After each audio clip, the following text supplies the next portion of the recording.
பலஸ்தீனிய போராளிகளிடம் மண்டியிட்ட நெட்டன்யாகவும் அழுது புலம்பும் பென்குவிரும். வருகின்ற சனிக்கிழமை என்ன நடக்கப் போகின்றது? டொனால்ட் ட்ரம்பினுடைய மிரட்டல்களை ஒரு துளியேனும் மதிக்காத பலஸ்தீனிய தலைமைகள். வெஸ்ட் பேங்க் பிரதேசத்திலே நடைபெற்று வரும் உச்சக்கட்ட தாக்குதல்களும் கொடூரங்களும். கைகூலி அப்பாஸினுடைய இன்னும் ஒரு துரோகம்.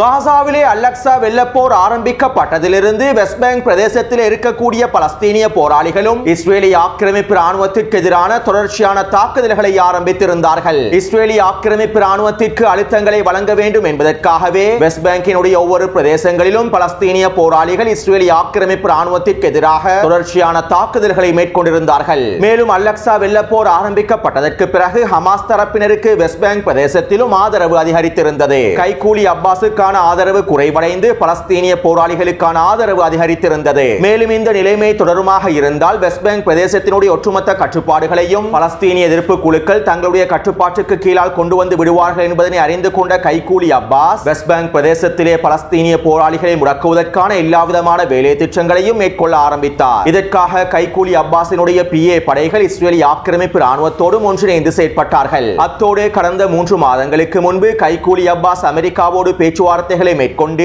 இஸ்ரேலிய ஆக்கிரமிப்பு ராணுவ தலைமைகளோடு பேச்சுவார்த்தைகளை மேற்கொண்டு PA படைகளுக்கான சம்பள உயர்வையும் பெற்றுக் கொண்டார். வெஸ்ட் பேங்க் பிரதேசத்திலே 30,000க்கும் அதிகமான PA சிப்பாய்கள் காணப்படுகின்றார்கள். இவர்களுக்கான சம்பள உயர்வு அதிகரிக்கப்பட்டால் மாத்திரமே வெஸ்ட் பேங்க் பிரதேசத்தில் பலஸ்தீனிய போராளிகளை கட்டுப்படுத்த முடியும் என கைகூலி அப்பாஸ் அமெரிக்காவிடம் முன்மொழிவுகளையும் முன்வைத்திருந்தார். இதற்கமைவாக கைகூலி அப்பாஸின் PA படைகளுக்கான சம்பள உயர்வு கிடைக்கப்பெற்றது. மேலும் கைகூலி அப்பாஸின் பலஸ்தீனிய அதிகார சபைக்கு ஜோ பைடன் 600 மில்லியன் அமெரிக்க டாலர்களையும் நன்கொடையாக வழங்கினார். கடந்த 3 மாதங்களுக்கு முன்பே இவை அனைத்தும் நடைபெற்றிருந்தன. இவ்வாறு PA படைகளுக்கான சம்பள உயர்வு அதிகரிக்கப்பட்டதை தொடர்ந்து இவர்கள் இஸ்ரேலிய ஆக்கிரமிப்பு ராணுவத்தோடு ஒன்றிணைந்து பலஸ்தீனிய போராளிகளுக்கு எதிரான உச்ச தாக்குதல்களை ஆரம்பித்திருந்தார்கள். ஜெனின், துல்கராம், ஜூபாஸ், நப்லஸ், ரமல்லா ஆகிய பிரதேசங்களை PA படைகள் முற்றுகையிட்டு பலஸ்தீனிய போராளிகளுக்கு எதிரான தாக்குதல்களை மேற்கொண்டு அவர்களை கைது செய்யக்கூடிய நடவடிக்கைகளையும் மேற்கொண்டிருந்தார்கள். அத்தோடு காசாவிலே யுத்த நிறுத்தம் அமலுக்கு கொண்டு வரப்பட்டு ஓரிரு நாட்களிலேயே இஸ்ரேலிய ஆக்கிரமிப்பு ராணுவம் வெஸ்ட் பேங்க் பிரதேசத்திலே முழுநீள போரை ஆரம்பித்தது. மேலும் இந்த சந்தர்ப்பத்திலே கைகூலி அப்பாஸின் PA படைகள் இதற்கான முழுமையான ஆதரவை வழங்கினார்கள். பலஸ்தீனிய போராளிகள் தொடர்பான ரகசிய தகவல்கள், அவர்கள் வாழக்கூடிய வீடுகள், அவர்களுடைய குடும்ப உறுப்பினர்கள் தொடர்பான தகவல்கள் அனைத்தையும் PA படைகள் இஸ்ரேலிய ஆக்கிரமிப்பு ராணுவத்திடம் வழங்கின.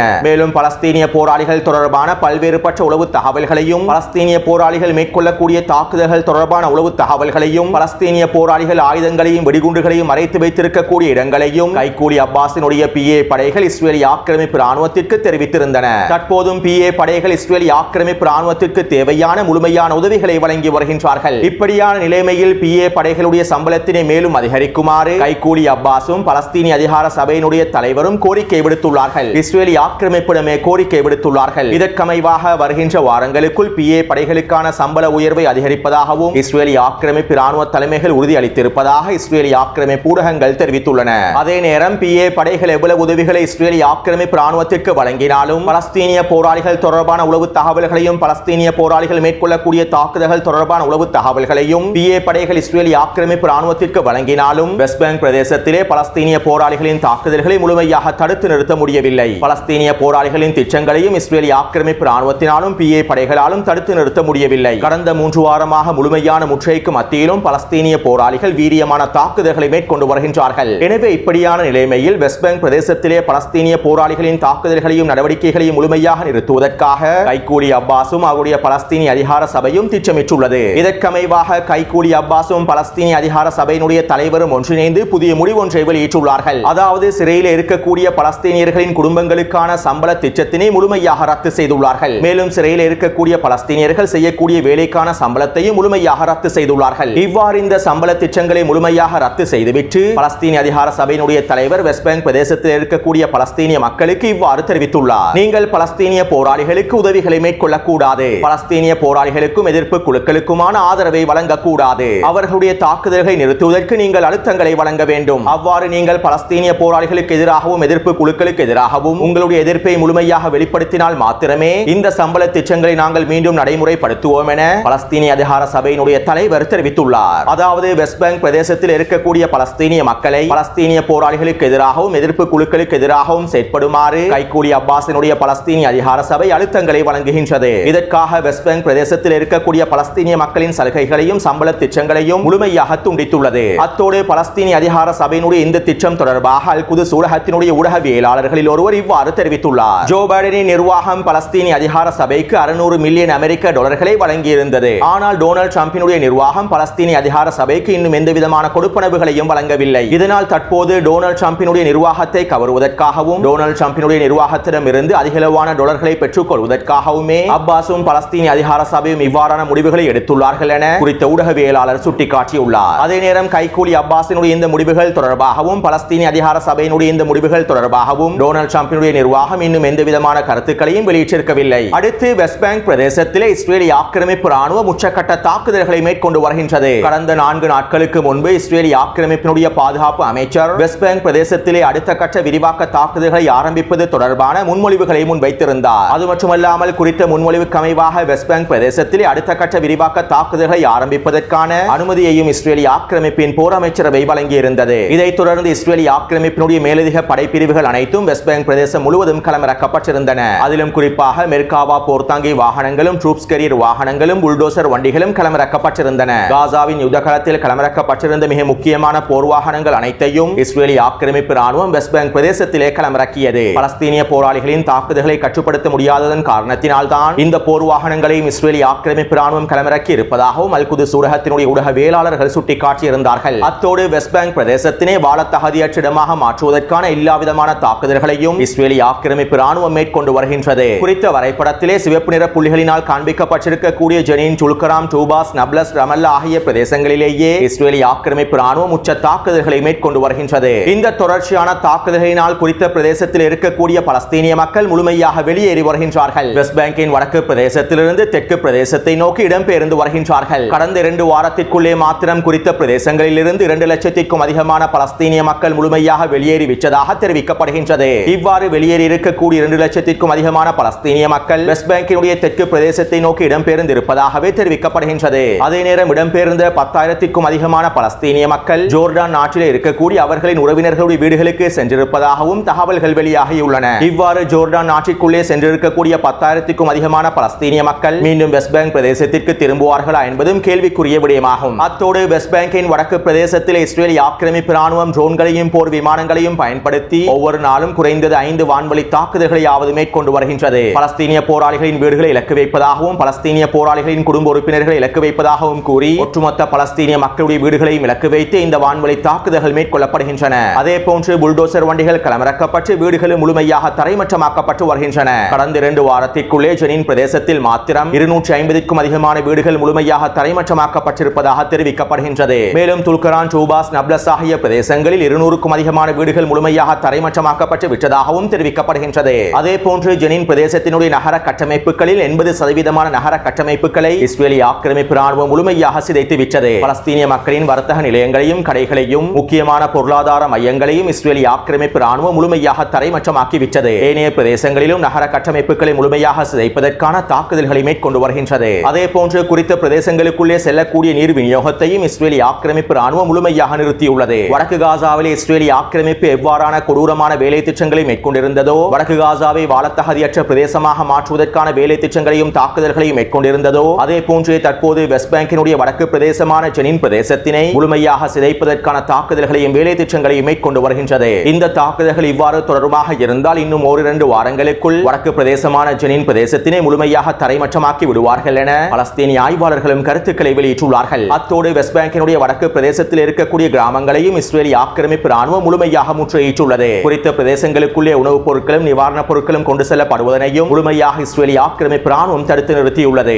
இதன் மூலமாக குறித்த பிரதேசங்களிலே எஞ்சிருக்கக்கூடிய பலஸ்தீனிய மக்களையும் வெளியேற்றுவதற்கான அழுத்தங்களை தொடர்ச்சியாக வழங்கி வருகின்றது. இருப்பினும் குறித்த பிரதேசங்களிலே இன்னும் ஆயிரக்கணக்கான பலஸ்தீனிய மக்கள் பொறுமையோடும் தியாகத்தோடும் அவர்களுடைய இடிந்த வீடுகளுக்குள்ளே இருக்கின்றார்கள். அடுத்து இஸ்ரேலிய ஆக்கிரமிப்பு ராணுவம் பலஸ்தீனிய இளைஞர்களையும் பெண்களையும் தொடர்ச்சியாக கைது செய்து வருகின்றது. யுத்த நிறுத்த ஒப்பந்தத்திற்கு அமைவாக நூற்றுக்கணக்கான பலஸ்தீனிய கைதிகள் விடுதலை செய்யப்பட்டாலும் கடந்த 3 வாரங்களுக்குள்ளே 400க்கும் அதிகமான பலஸ்தீனிய இளைஞர்களை இஸ்ரேலிய ஆக்கிரமிப்பு ராணுவம் வெஸ்ட் பேங்க் பிரதேசத்திலே கைது செய்துள்ளது. சுருக்கமாக குறிப்பிடுவதாக இருந்தால் காசாவிலே மேற்கொண்டு வந்த அனைத்து இனப்படுகொலை தாக்குதல்களையும் இஸ்ரேலிய ஆக்கிரமிப்பு ராணுவம் தற்போது வெஸ்ட் பேங்க் பிரதேசத்திலே மேற்கொண்டு வருகின்றது. தெரிவிக்கப்படுகின்றது. இருப்பினும் தற்போது வெஸ்ட் பேங்க் பிரதேசத்திலே நடைபெற்று வரக்கூடிய இனப்படுகொலை தாக்குதல்களும் கொடூரங்களும் சர்வதேசத்தினுடைய கவனத்தினை ஈர்க்கவில்லை. காசாவிலே யுத்த நிறுத்தம் ஏற்படுத்தப்பட்டதற்கு பிறகு இஸ்ரேலி ஆக்கிரமிப்பு ராணுவம் வெஸ்ட் பேங்க் பிரதேசத்திலே இந்த போரை ஆரம்பித்ததனால் சர்வதேசத்தினுடைய கவனமானது வெஸ்ட் பேங்க் பிரதேசத்தை நோக்கி இருக்கவில்லை. இது இஸ்ரேலி ஆக்கிரமிப்பு ராணுவத்திற்கும் ஒரு சாதகமான விளைவை ஏற்படுத்தியுள்ளது. அடுத்து வெஸ்ட் பேங்க் பிரதேசத்திலே பலஸ்தீனிய போராளிகளும் தொடர்ச்சியான தாக்குதல்களை மேற்கொண்டு வருகின்றார்கள். வெஸ்ட் பேங்க் பிரதேசத்தில் இருக்கக்கூடிய பலஸ்தீனிய போராளிகளிடம் நவீன ஆயுதங்கள் இல்லாவிட்டாலும் அவர்களிடம் இருக்கக்கூடிய வெடிகுண்டுகளையும் துப்பாக்கிகளையும் பயன்படுத்தி இஸ்ரேலி ஆக்கிரமிப்பு ராணுவத்தினை சிதைப்பதற்கான தாக்குதல்களை தொடர்ச்சியாக மேற்கொண்டு வருகின்றார்கள். கடந்த 4 நாட்களுக்குள்ளே ஜெனின், துல்கராம், ஜூபாஸ், நப்லஸ் ஆகிய பிரதேசங்களில் பலஸ்தீனிய போராளிகள் 25க்கும் அதிகமான தாக்குதல்களை மேற்கொண்டுள்ளார்கள். இந்த தாக்குதல்களிலே இஸ்ரேலி ஆக்கிரமிப்பின் 3 படைப்பிரிவுகள் வசமாக சிக்கி மொத்தமாக அளிக்கப்பட்டிருப்பதாகவும் தெரிவிக்கப்படுகின்றது. மேலும் 15க்கும் அதிகமான இஸ்ரேலி ஆக்கிரமிப்பு சிப்பாய்கள் கொல்லப்பட்டும் படுகாயமடைந்திருப்பதாகவும் தெரிவிக்கப்படுகின்றது. அத்தோடு இஸ்ரேலி ஆக்கிரமிப்பு ராணுவத்தின் தாக்குதலினால் கடந்த 2 வாரத்திற்குள்ளே 8 பலஸ்தீனிய போராளிகள் படுகொலை செய்யப்பட்டுள்ளார்கள். இருப்பினும் தற்போதும் பலஸ்தீனிய போராளிகள் தொடர்ச்சியான பதிலடி தாக்குதல்களை மேற்கொண்டு வருகின்றார்கள்.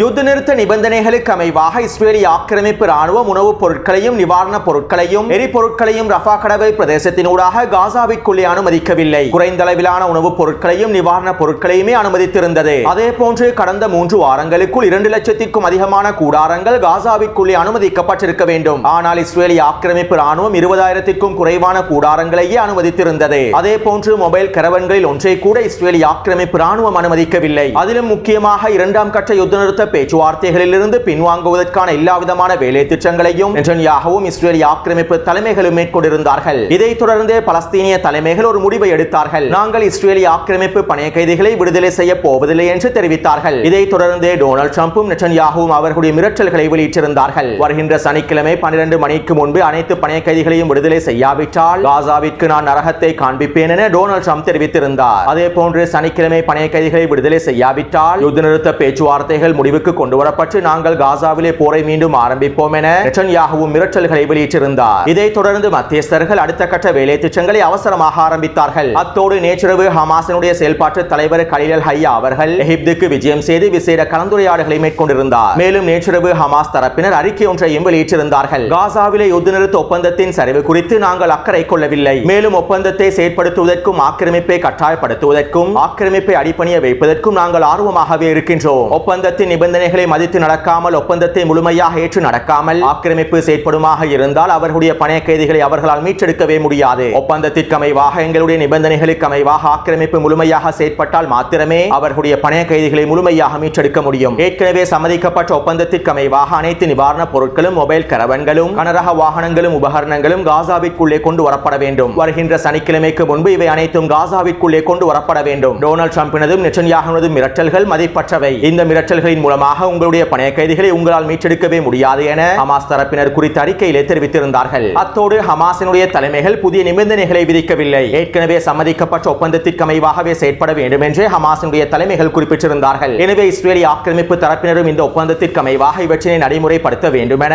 கத்தார் மத்தியஸ்தர்களும் எகிப்திய மத்தியஸ்தர்களும் இஸ்ரேலி ஆக்கிரமிப்புக்கு அழுத்தங்களை வழங்கியிருந்தார்கள். இதைத் தொடர்ந்து இன்று மாலை இஸ்ரேலி ஆக்கிரமிப்பு இதற்கான முழுமையான சம்மதத்தை வழங்கியது. இவ்வளவு நாளாக காசாவிற்குள்ளே அனுமதிக்கப்படாத அனைத்து பொருட்களையும் நிவாரணப் பொருட்களையும் கனரக வாகனங்களையும் மொபைல் கரவன்களையும் காசாவிற்குள்ளே அனுமதிப்பதற்கான உத்தரவை வழங்கியது. எனவே இவ்வாறு இஸ்ரேலி ஆக்கிரமிப்பு குறிப்பிட்டதற்கு பிறகு ஹமாஸ் தரப்பினர் அறிக்கை ஒன்றினை வெளியிட்டிருந்தார்கள். ஒப்பந்தத்திற்கு அமைவாக அனைத்து பொருட்களையும் காசாவிற்குள்ளே அனுப்புவதற்கு இஸ்ரேலி ஆக்கிரமிப்பு ஒப்புக்கொண்டுள்ளது. எனவே நாங்களும் ஒப்பந்தத்திற்கு அமைவாக வருகின்ற சனிக்கிழமை 3 பணைய கைதிகளை விடுதலை செய்கின்றோம் என ஹமாஸ் தரப்பினர் குறித்த அறிக்கையிலே தெரிவித்தார்கள். இதைத் தொடர்ந்து இஸ்ரேலி ஆக்கிரமிப்பு தலைமைகளும் தீவிர வலதுசாரி அமைச்சர்களும் அவர்களுடைய புலம்பல்களை வெளியிட்டிருந்தார்கள். அதிலும் குறிப்பாக இஸ்ரேலி ஆக்கிரமிப்பின் தீவிர வலதுசாரி அமைச்சரான பென்குவிர் ஊடகங்களிடம் இவ்வாறு தெரிவித்திருந்தார். நெட்டன்யாஹுவின் அரசாங்கம் இன்னும் ஒரு வரலாற்று தவறை செய்துவிட்டது. நாங்கள் காசாவிற்கு நரகத்தை காண்பிப்போம் என எங்களுடைய ஜனாதிபதி டொனால்ட் ட்ரம்ப் உறுதி அளித்திருந்தார். ஆனால் தற்போது இஸ்ரேலி அரசாங்கம் 3 பணைய கைதிகளை விடுதலை செய்வதற்கான பேச்சுவார்த்தைகளை மேற்கொண்டு ஹமாஸினுடைய நிபந்தனைகளுக்கு முழுமையாக இணங்கியுள்ளது. நெட்டன்யாஹு ஹமாஸிடம் சரணடைந்து விட்டார். நான் மன அழுத்தத்தில் இருக்கின்றேன். எங்களுடைய எதிர்காலம் கேள்விக்குறியாக போகின்றது. இது முழுமையாக சரணடையக்கூடிய ஒப்பந்தம் என பென்குவிர் இஸ்ரேலி ஆக்கிரமிப்பு ஊடகங்களிடம் அழுது புலம்பியிருந்தார். எனவே தற்போது காசாவிற்குள் அனைத்து விதமான உணவுப் பொருட்களும் நிவாரணப் பொருட்களும் மொபைல் கரவன்களும் எரிபொருள் வண்டிகளும் தொடர்ச்சியாக கொண்டு செல்லப்பட்டுக் கொண்டிருக்கின்றன. இருப்பினும் வருகின்ற சனிக்கிழமை என்ன நடைபெறும் என்பதனை எங்களுக்கு கணிக்க முடியாது. ஒருவேளை நெதன்யாகு 3 இஸ்ரேலிய பணைய கைதிகளை மீட்டதற்கு பிறகு காசாவிலே போரை ஆரம்பிக்கலாம். எனவே நாம் பொறுத்திருந்து பார்ப்போம். அத்தோடு இந்த காணொளி தொடர்பான கருத்துக்களை பதிவிடுங்கள். தொடர்ந்து என்னுடன் இணைந்திருங்கள். நன்றி, வணக்கம்.